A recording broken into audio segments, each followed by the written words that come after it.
Hey, it's me again. So I got an update. I worked out a few bugs in the chassis. Um, as far as freeing it up, tightening it up so it doesn't move too much. Got rid of most of the death wobble that it gets. I really can't expect too much better. It has a long wheelbase, like a big boy, and they kind of get wonky coming off the corners. Um, this one has a plastic frame. It's not metal, so the center of gravity is kind of screwed up. All the weight's on the top, so there's not much I can do about that. I did get a little bit better lower speed out of it. Turns out that this axle, where it sits, where the channels are on the frame, which you would want to call a bearing, even though it's not really a bearing. The rivarossis are noted for cutting a groove into the brass axle. So what I did was I pulled the gear off very carefully, pulled the wheels off, pulled the gear off, and used a axle that didn't have a gear on it. I have a lot of these axles in wheel sets, so the axle that you have to use is the one that doesn't have a lot of play when you go from left to right. So what you have is one doesn't have a lot of play, the front one doesn't have a lot of play, and the middle one does have a lot of play, and that's to help it turn. A lot of people take these trains apart and they don't put them in the right spots. So the one in the center has the most play, so you don't use that one. So I used an axle that would have been in the front here. What I do is I pull the wheels off, and you scuff the axle down a little bit in the center. Don't really sand it, you just kind of want to polish it. You heat it up with a small, tiny torch and tin it with solder very carefully. Don't overdo it. Then use a piece of emery cloth and just kind of wipe, scrub it down just so the gear barely fits. And then put the gear in the middle and then just heat the gear. Put a little flux on it, put it in the middle, heat the gear, and it will solder itself. Or if you're not comfortable with doing that, and I've done it a million times, is I scratch the brass with the razor blade. I score it a bunch of times to give the glue something to bite into. And I run glue all the way around the shaft, and I slide the gear on in the center, and I leave it for an hour. I don't use the crazy glue gel or any Gorilla gel. I use the regular crazy glue liquid. I leave it alone, let it cure. I've never had one separate. Not unless I heated it up with a torch to get the gear off. So anyway, that's kind of an easy fix. It's a lot easier to do that than it is to try to find another axle with the same size gear that's not worn. It's a common problem. My suggestion, if you have one of these old trains and it's not worn, take it apart. Don't use oil on it. Use grease on those spots. They're not real bearings, so they don't hold the oil like a bearing would. I would use grease. Unfortunately, not all my trains have grease on them, and eventually they'll start wobbling. But anyway, so that was that. It freed the drivetrain up enough by doing that it's actually, the motors are working more efficient. Train's not working as hard.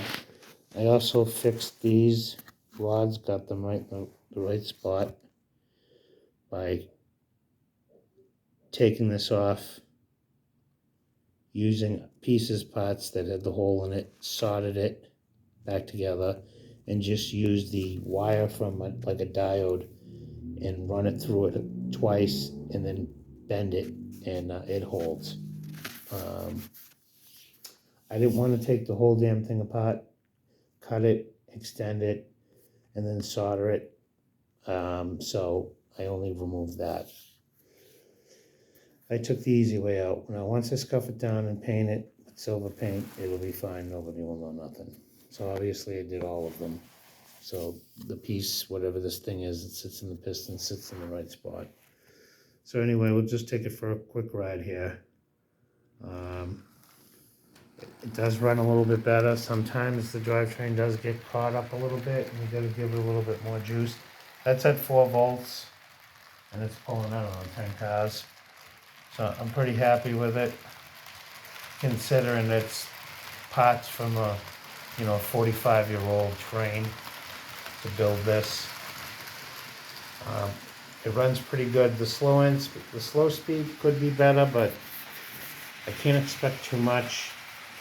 Like I said, they're old parts, so, but I'm happy with it. I don't run the trains that slow anyway, so, but the slow end speed is definitely a little bit better.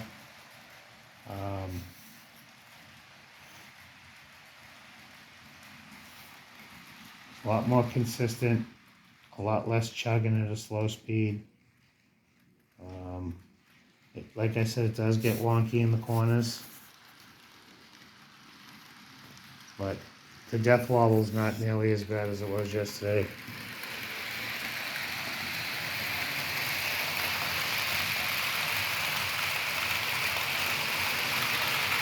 So anyway, that's the update. I got a couple more mods I got to do to the drive shaft. I mean the train. I have to shorten that tow bar.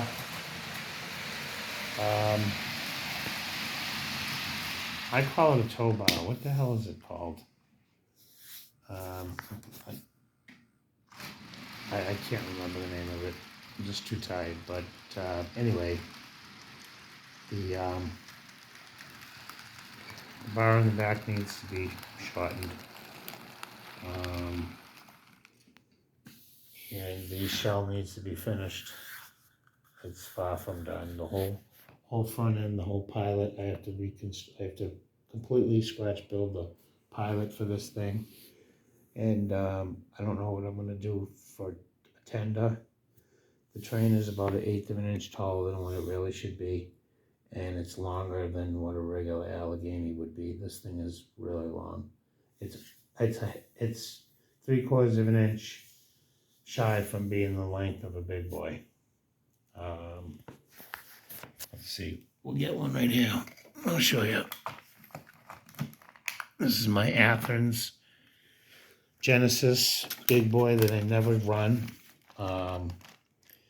It has a horrible sound decoder in it, made by MRC or XL. See, that's the difference in the length. So you got big boy, homemade Allegheny. I have a Challenger around here somewhere hidden. I don't know where it is. I would show you the difference. Where is the Challenger? That's funny, I don't see it.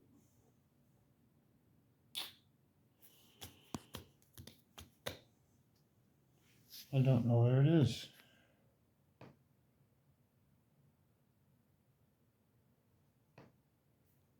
That's strange.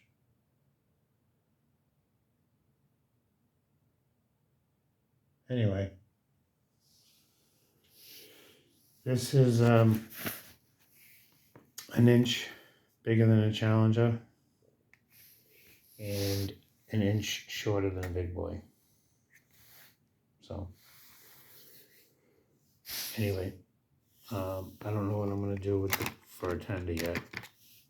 I probably will use one of these because it's basically the right height.